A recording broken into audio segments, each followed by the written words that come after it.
Hello mga kabibig! Welcome back sa ating bagong YouTube channel. Ito ang pinakamaingay na YouTuber sa balat ng YouTube. Ako si Kabibig, maglabag-labag na tayo with evidence. Fake news! Fake news pala ang pinapakalat ng mainstream media na sinasabi nila na ang Australia ay hindi tatanggapin si Pangulong Duterte, na ayaw ng Australia government na i-host ni Pangulong Duterte kung ma-approve ang kanyang interim release. Uy, nakakahiya kayo ang mainstream media. Uy, sinabi ni VP Sara. And in fact, nasampal kayo sa katotohanan kasi si Pangulong Rodrigo Duterte at ang defense legal team niya hindi nag-apply sa Australia at wala ang Australia sa dalawang country na tumatanggap kay Pangulong Duterte. Paano yan? Nakakaya naman kayo, uy. Diba? Dapat ipatawag niyo sa TRICOM kasi fake news ang pinapakalat ninyo. Tapos marami ang naniniwala na si Duterte kawawa, buti nga kay Duterte, nakarma si Duterte, ganyan talaga ang kriminal, ayaw tanggapin ng Australia. Wow! Grabe ang mga utak niyong bulinaw, no? Oh. Anong sabi ni Bibi Sara? Bobo. Di ba? Tingnan nyo ngayon kabibig, napahiya ang mainstream media kasi nagpakalat ng fake news. Hindi pala totoo. O ito, para masampal kayo ha, heto si BP Sara. O, doon tayo maniwala sa anak. Bakit tayo maniniwala sa mga walang source na katotohanan? O, ito, BP Sara. Okay, go BP Sara. Nasaan ba ito? O, despite kami hanapin natin ha. Ito na. Ito na.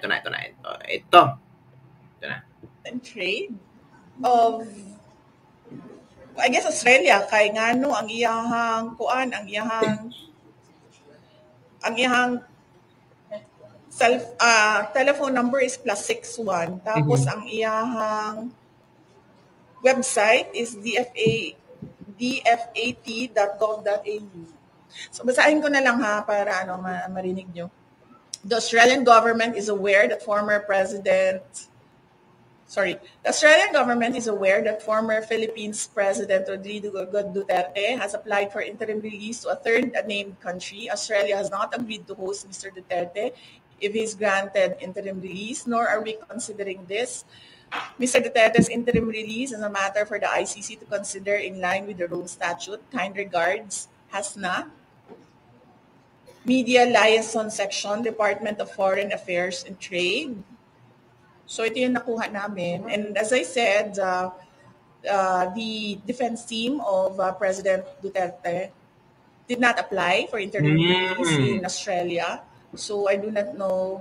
Tingnan nyo, defense team ni Pangulo Duterte did not apply for interim release sa Australia. Bakit may nagpakalat ng news na hindi tinanggap ng Australia?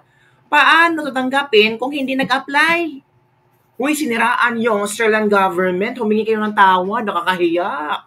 Mainstream media, sinisiraan nyo ang Australian government, sinisiraan nyo ang Prime Minister ng Australia. Hindi nga nag-apply si Pangulo Duterte doon, hindi nga nag-apply ang defense team ni BP Sara doon, ni Pangulo Duterte doon, tapos kayo, sinisiraan nyo si Duterte, tapos para taga makakuha ng scope, para makakuha talaga ng atensyon ng tao, sinisiraan si Duterte, ngayon lumabas ang katotohanan, nasira ang Australian government ngayon. Diba kabibig? Tapos may mga Australian OFW natin nagsasabi, wala namang nabalita dito. Wala namang website sa Australia na ito ang statement ng Australian government. Wala naman. So talagang fake news. Gumagawa ng fake news ang mainstream media para lalong, ang tawag ito, lalong magalit ang mga tao, lalong magsaya ang mga tao na bashers ng Pangulong Duterte na kakaraman si Duterte, ganito, ganyan. Sabi naman kayo, ito. From where she or he based her email. And it was dated yesterday. Kakahiya. Walang date. Pero gi-blur ang name nung sinulatan.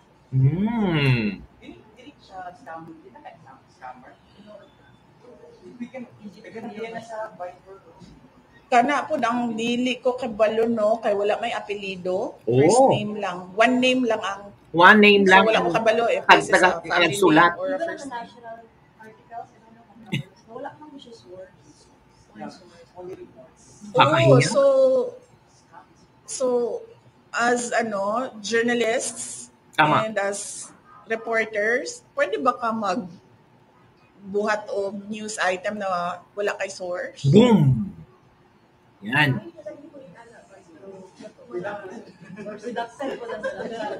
Intellectually challenged. Wala ka. So, yeah. Kakahiya. Australia has not agreed to host Mr. Duterte if he is granted interim release, nor are we considering this. So, yes, President Duterte did not apply for interim release in Australia. Boom! Yun. Omo! Dili mo na sa amo, Gikan lang na siya sa, I think, sa kantong contact atong nagsulat sa article, media report. Ng inyong pagpunta sa Australia, yung pagdawi or if ever, or naging part ba siya ng usapan kung punta kayo sa Australia, possibly? Hindi. Maging host sila. No, I never talked to any government official See? when I was in Australia. And I know for a fact na hindi Australia yung dalawang countries na redacted doon sa petition Palpal. for interim release. Yes. So, yeah. Nasa na tayo sa workout for those two countries? Kasi crucial din po din ba ito dun sa magiging mayor din ni former president? Ay, hindi naman. Ang pagiging mayor niya, kailangan lang niya mag-oath. Hindi ko alam kung anong desisyon, kung ano ang desisyon at ano yung challenges kung bakit hindi pa nag-oath si dating Pangulong Rodrigo Duterte. At yun. Kung interview si DILG ang matter, hindi siya makatake off by June 3rd. Dili. I do not think that the DILG will intervene because the DILG will only receive, ministerial ang ilahang duty to receive the papers sa iyahang pag-oath. And dili nila trabaho magpa-oath sa mga elected. Di na lang ko mo comment, ma'am, para dili ko mamakak.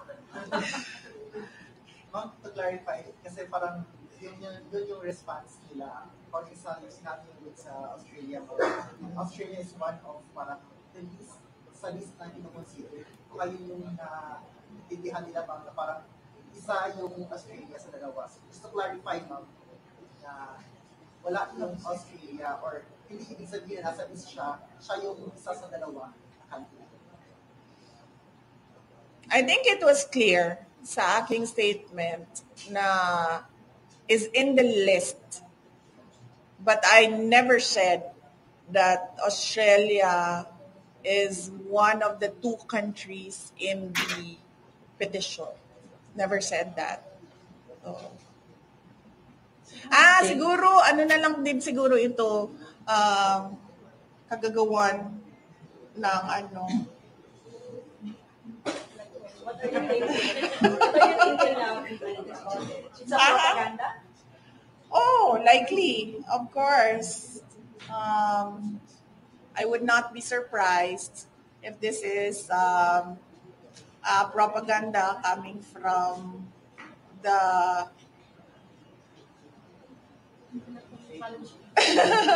from the administration. But will you ask Australia about it?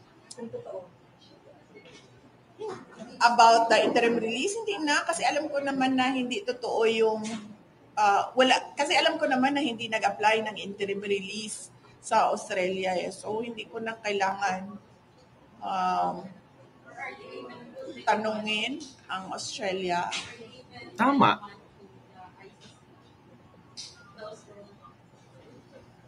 No, I think sa tingin ko lang kasi intellectually challenged naman kasi talaga ito sila. So, akala siguro nila, pumunta ako doon sa Australia for interim release. Yun ang ganyan mag-isip ang mga intellectually challenge. Hindi masyado malalim yung pag-iisip nila. Oo. Hindi nila pinapalaliman yung pag-iisip.